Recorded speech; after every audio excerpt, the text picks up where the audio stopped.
Good evening.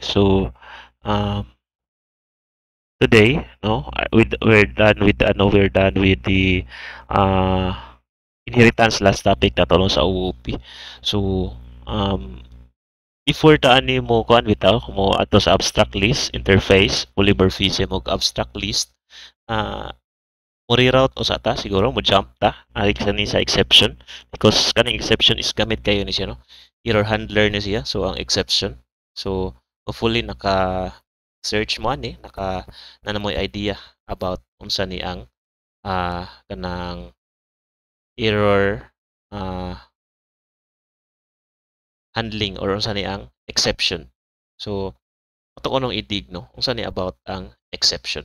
So exception uh, sa Java is an event that um, occurs during the execution of a program that disrupts the normal flow of instruction. Unsay mga kasagaran error, syntax error, no? Napay math error, logical error, no? Usapay kuan kanang runtime error, no? So mga ingana, no? So daghan kay na mga error but unsa may matabo atong program mo na mo crash, no? So dili siya mo padayon, dili siya mo somewhat then maglisod ka ba? Magbasa asa man dapit akong sayop. May imo ginabasa akong katagsa. Now, mo na diri mo sud ang exception. So ang exception mo na imukan kanang unsa may asa man dapita ang kuan asa unsa day ang wrong mas dali nimo madibag if ever na kay uh, exception. So again exceptions no. So uh, when an exceptional condition arises no such as an error or unexpected nga behavior, an exception is thrown. So yan na niya sa ikuan i-throw niya sa program na exception na hitabo. So exceptions provide a way to handle and recover from such abnormal situation. Dili magid na malikayan no nagi-error lang ato ang code. So sa-solve na to usa ang modaghan na noon ang error no. So ingana. So exceptions allows you to separate normal program flow from error handling code. So by handling exceptions appropriately, you can ensure your program continues executing smoothly even when unexpected errors occur. So ang exception na ano siya ikuan, ano siya atong mabantayan diri nga mga words natay try, natay catch, o finally. But ang common gid sa ilaha is ang try catch, no? Try catch more siya ano something more bitaw siya if nahinuman niyo ang if else. So kani siya diri more siya mo i-execute.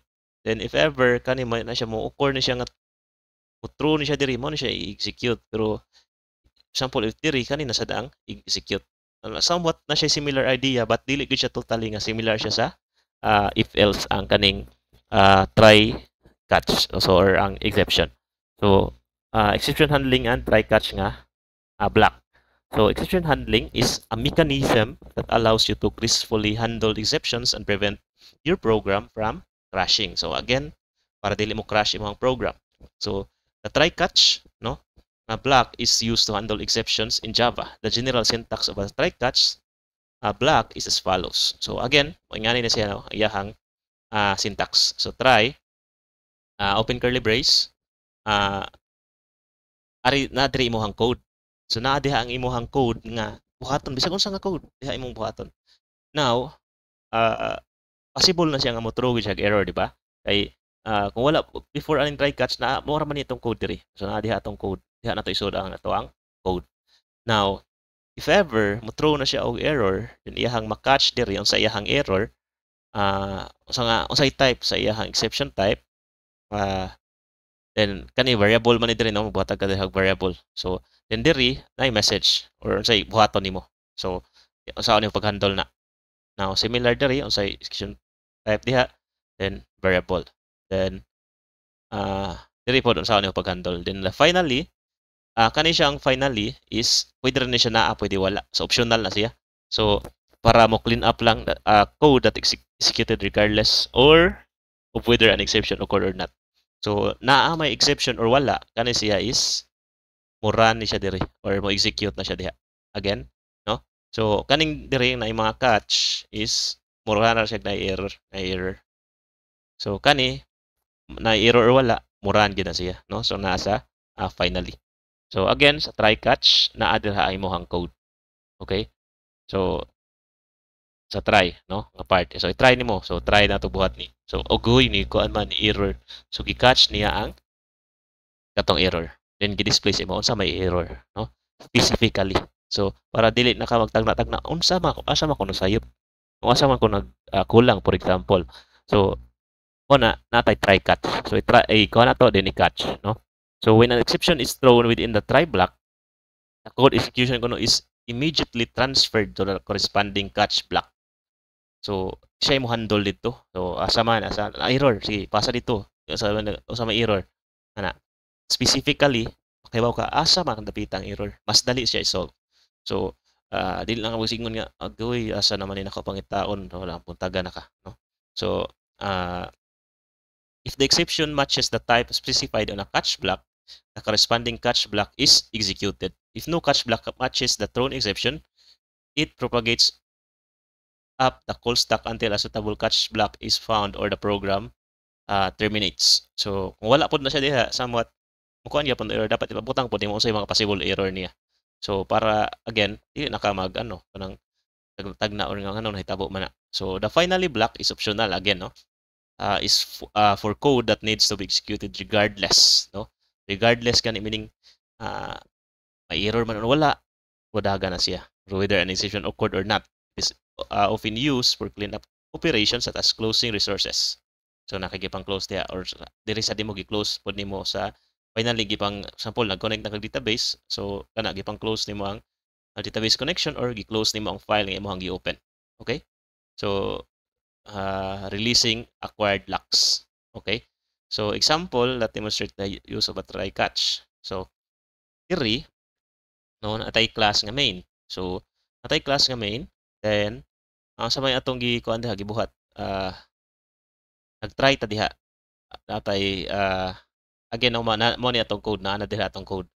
So kanang atong dapat buhaton. So result ningon ka diha divide which is kani divide, no? Iyahang dividend is 10 then iyahang divisor is 0. So dividend divided by divisor.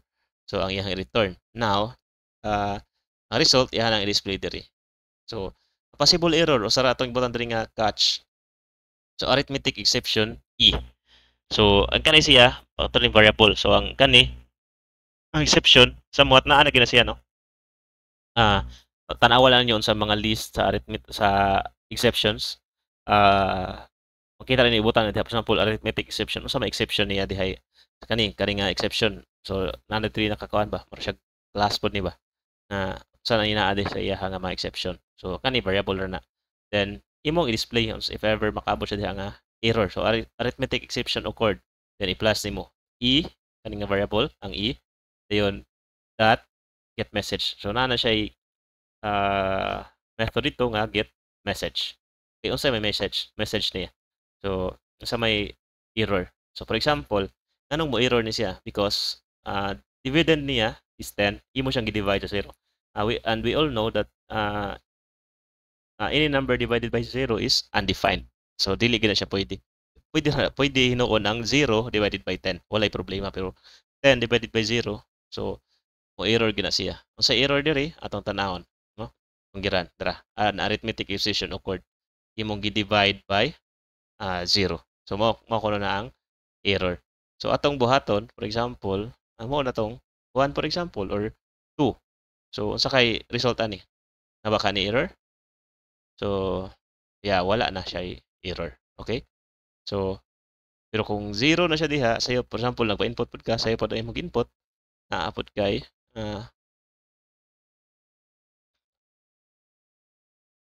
what? So kay 0 atong i-run tara tara arithmetic exception occurred. So dito siyang gi-divide sa 0. So okay. Okay.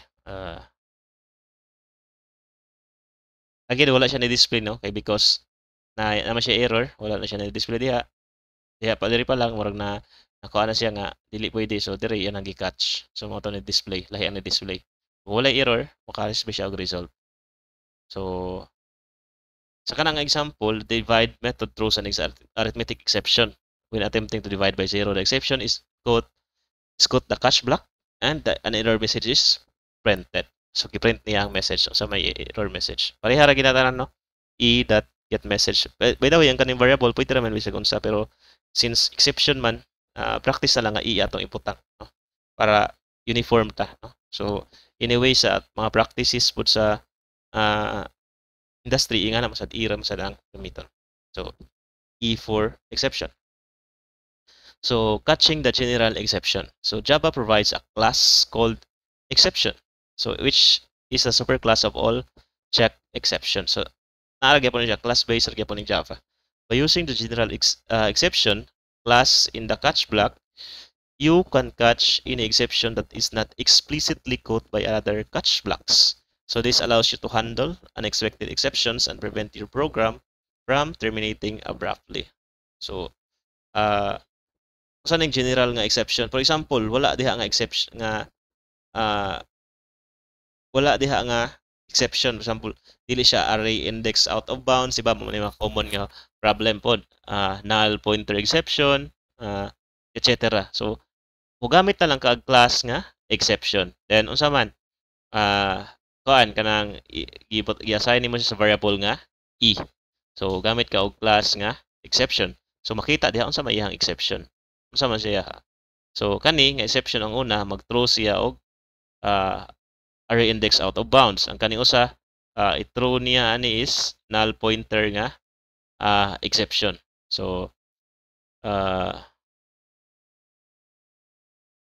kana no, i-display ka niya unsa iyahang message. So nakay pang general gid diri. Sa example, ibutang nimo sa kay mga possible ani diri nga exceptions bang butang nimo diha. Then what if dili na ko ma-catch? Sumur siya na kay else nga catch pud exception e. Yan ang i-display unsa magadi imong error, unsa magadi imong sayop. So diha niya kuan sa general nga exception. So again, natay class gitawag og exception. So superclass sa tanang gi-check nga exception. So mogamit ang exception class sa catch block, bisag unsa nga exception diha pwede na niya i-catch. So wala siya na code sa another block. Pero ang diri, ang nakanindot lang diri pod if ever naka-specify mo exception, makabaw ka directly. For example, null pointer exception or array index out of bounds. Kibaw na kaunsa mag-solve. Pero kani siya general siya unexpected exception occurred. So or unexpected error occurred. Okay? So sa kaning example, gi-access nato ang array element behind its bounds. So giunsa nato pag access nato. So for example, tulo ra. So 1 2 3. So pila ra man iyang size ana 3. So yung max index is kuan kanang 2, no? So now i-access nato siya 5. So okay ba ta nga wala index nga 5 because sa index sa 0 1 2. So kung 2 noon na okay ra na siya pero wala man nilapas naman, so out of bound nga exception. Okay? Ang kani sa diri may true siya null pointer nga exception. May ka text that length imong tanaw usay length aning text nga giset naman nimo siya og null, may siya diri null pointer nga exception. Okay? So i-try po nato ang length, no? O, again, null siya. So mo na naka-throw siya null pointer. So it specifies specific exception is caught by its respective catch block while any other uncaught exception is caught by the catch block with the exception nga type. So general. So nawari ta sa throwing and catching, no? So gi-throw siya, no? Gi-catch. So try or catch. So in addition to catching exceptions, you can also explicitly throw. Pwede man, no? For example, gi-try nimo ang exception. Now, kung dili ka ganahan nga i-catch, pwede nimo siya i-throw, ilabay. So dili nimo sa kun ilabay. So this allows you to create custom exceptions or handle exceptional conditions in your program. So sa na to pag true this exception? Pwede ta mo gamit ani nga syntax true then new exception type. So sa man diri error na message. So kung sa imong butang diha no. Butang ka diha og message. So for example, throwing and catching. So nakay age nga negative 1. Then if age is greater than 0, exception siya illegal arguments exception age cannot be negative. I mean lesser no. So lesser. Lesser din nga kuan. So lesser so di siya pwede daw kuno negative. Now diri if dili or 1 na siya or greater dili siya negative so i-print ang age. Now diri napo diri illegal somewhat git-true na to no. So if for example git-true na to diri pa lang nagano na ta nag tawag na nag-try ta diri then natay condition diri nga if age ko no is lesser than 0 ato siyang git-true asa to siya git-true asa to siya gilabay. So ari na to siya gilabay diri. So gi-catch ni illegal exception nga exception. So atong git-true gisaw siya diri. So an illegal exception occurred. So diha no sa iyang exception.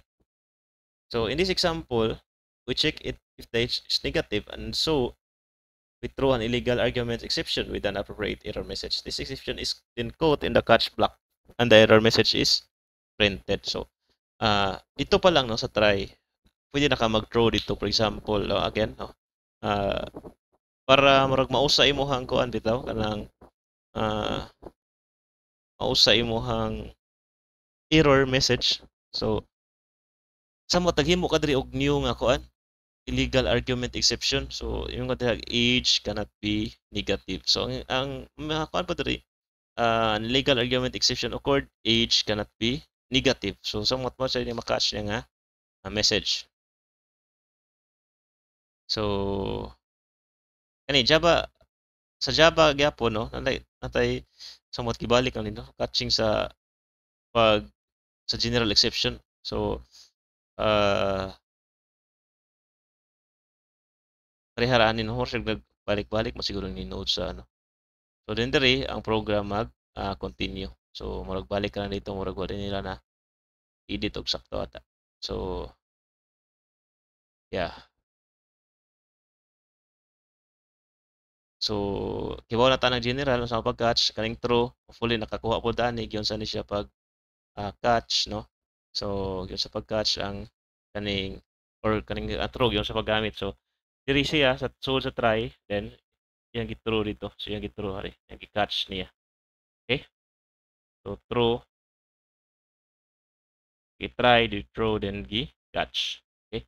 So fully nakuha na to. Then custom na tagitaw nga custom. Unsa nang custom? So customize no.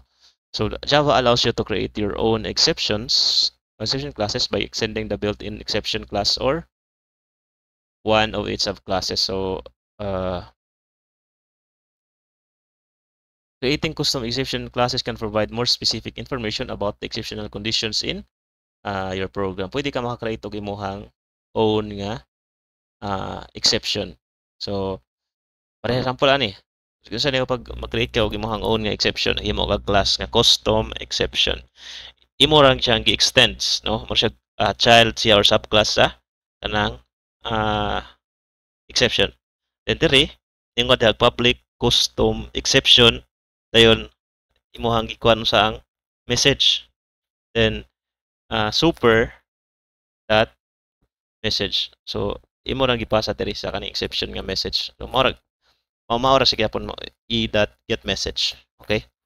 So you can then throw and cut instances of your custom exception class in a similar way to built-in exceptions. So throw new custom exception occurred. Then custom exception E. So sis na naman ano. Then a system.out.print custom exception occurred. So E.get message. So maura gyapon siya. Basta sundon lang nimo nga format. So class nga sa exception nga imong gibuhat then extend siya sa exception then dire sa tawag na kuan constructor ra imong buhaton unsa na siya diha. So custom exception, string message, then super message. Amo gipasa. Himo kag un pag nimo nga exception. Okay? So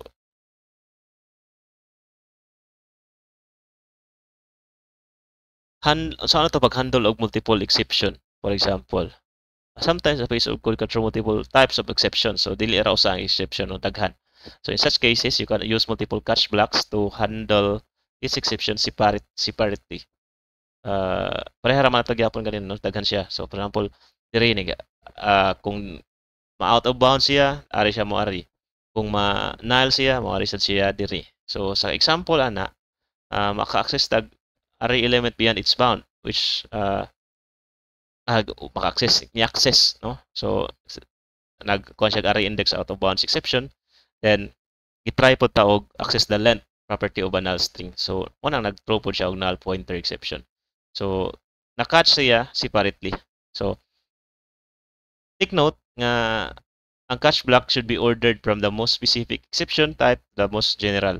So pinaka-specific ang mag-una, then to the last. Mura siya switch case ba? Case 1, case 2, case 3. Then ang last is default. So or ang last is else if statement nimo. Okay? So pinaka-specific down to general. So general is kanang ma-apply sa tanang dili specific, medyo vague nga idea. So otherwise, the catch blocks for more specific exception will never be reached. So ingana no. So otherwise, if ever, so layo na kayo to ang imuhang exception nga githrow dito, so dili siya makaabot adto. Okay? So be specific, specific yun ang dapat naa sa pinakauna. So in conclusion, exceptions are essential siya nga part sa programming. Kaya nag-follow siya to handle unexpected situations and prevent your programs from crashing. So mo na iyang purpose. So by using exception handling techniques such as try catch blocks, throwing and catching exceptions, creating custom exception classes, and handling multiple exceptions, you can write robust and reliable code that gracefully handles exceptional conditions. Maabot ka na, no? Nagay mga, nganong mo error magidi. So, gamit og try catch. Gamit og exception.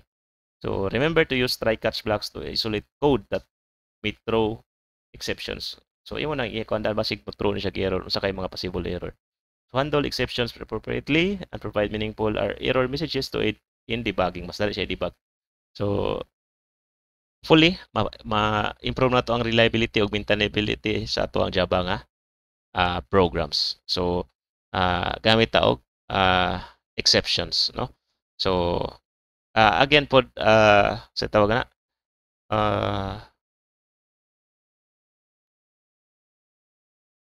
ayaw pod i-kuan kanang ayaw pod limot ako sa ang imong pagkuha og exception ba, for example kani no, atong nag-zero bitaw ganina. So ikuan pod sa mga possibilities o divide, possible gid na ang kuan asa nato ganina. Possible gid ni ang maka-encounter ta nga mubutang gid og zero. So patay butang gid nato pod. Unsa pa yung mga possible diri nga mga error atong ibutang. So dili kay ang atong error diri kay lahi no, lahi ang atong error diri nga moingon ta dihag array index out of bound nya wala ta nagamit og array. So that would be nonsense, no? That would be sa may gamit, no? So i make sure pod ang imong exception diha is mo make sense pod, no? Dili kay taka ra kag putang giputang imong tanan exceptions nga dili magamit. Kaskasar ka sa line of code nimo. O kaskasar ka sa imong effort. So ingana no. So hopefully try sa diri sa tang sugod sa una, try naa diha imong code nga possible mo throw error and diri catch. So then pwede pa tayo makagamit itong true and finally nga 1. Okay, kung nagkaw na nga mga connect na tag database, connect na tawag file, etc. So again no, practice makes perfect. So practice ta and expose ato atong self sa more programming problems. The more nga ato daghang tagi-solve, the more mas makakaton ta. Because mura tag maka-muscle memory ato ang kamot again no, i-program automatic na siya. So makuha na to ang algorithm. So hopefully makakuha na to mahimot ang programmer one day. So bisag unsa pa na atong again ang atong gigamit pag code. So bisag papel pa na diha, whiteboard pa na diha, pwede ka makaparan sa imong program. Pwede ka kay nga ni-run ni siya. Ni wala ni siya ni-run. So it's not about the tool, no? It's not about the tool nga imong gigamit. Programming or code is nasa ato ang mind. Wala na sa ato ang computer, wala na sa ato ang laptop, wala na sa ato ang cellphone, wala na sa Google, etc. So ang naa diha is mga sample ra pud nga mga algorithm nga gikan ra pud sa mga utok sa mga tao previously naka-encounter ana nga problems. So ang atong i-follow, pinaka-i-follow is the syntax na dili sa kuan kay there are many ways, no, to kill the cat. There are many ways to solve a certain programming language. There are many ways sa una siya pag-achieve, no? Dili ra usa ang solution kun dili daghan ang solution. But imo ang buhaton, choose the best solution. So choose nimo ang best solution nga maka solve ang program, the best and the efficient nga solution, the reliable one and the maintainable one nga solution, dili ang basta kay na solve lang, basta kay na display lang. So i-make it nga future proof siya, make it nga in the future dili pud ka maglisod, dili pud ka maglibog, dili kay pangkaron lang, no? Nag-focus lang ka sa karon. So na pod nga in the future ka-help pud na nimo. So kana na siguro, and next nato nga topic will be anyway, maghatag pod kog activities ani karon nga week. Maybe ihatag din ako ang activity or maghimo kog bag-o nga activity. So I think ako na lang ni siyang i-open daan. So wala pa man siguro naka-take po ani. So i-reschedule nako. So i-open na lang nako daan, no? So ako nang ibutang by mag-start ni siya ika Monday og nato mga 8 PM. So yeah, then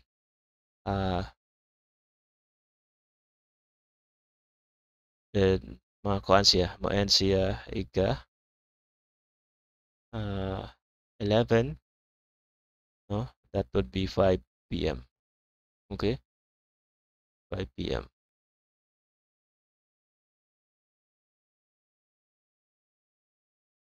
Okay? Ang ano, 11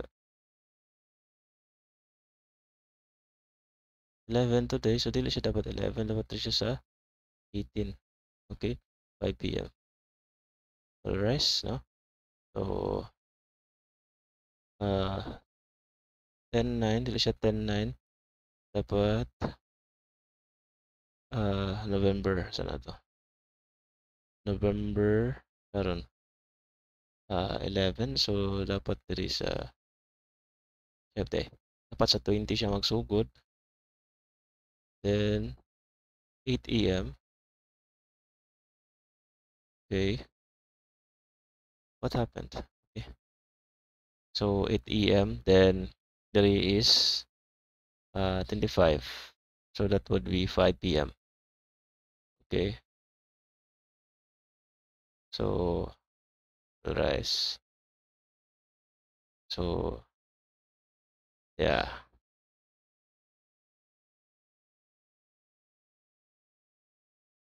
Balik ko na ako check. Ano?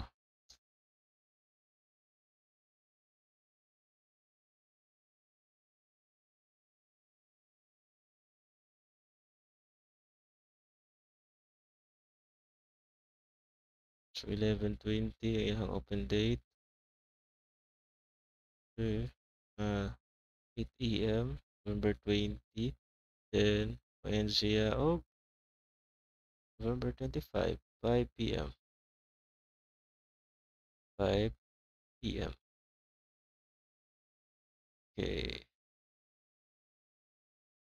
Extend.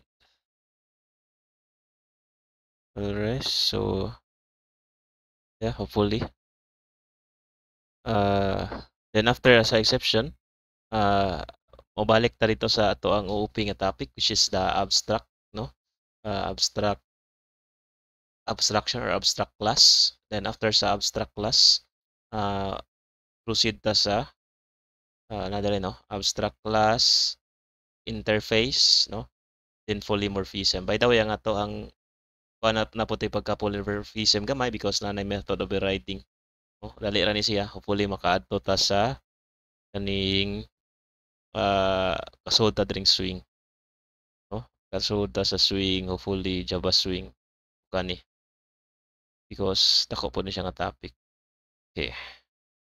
So until swing siguro ta finals. So ako nang i-record para mas pas-pas. So I think that would be all for today.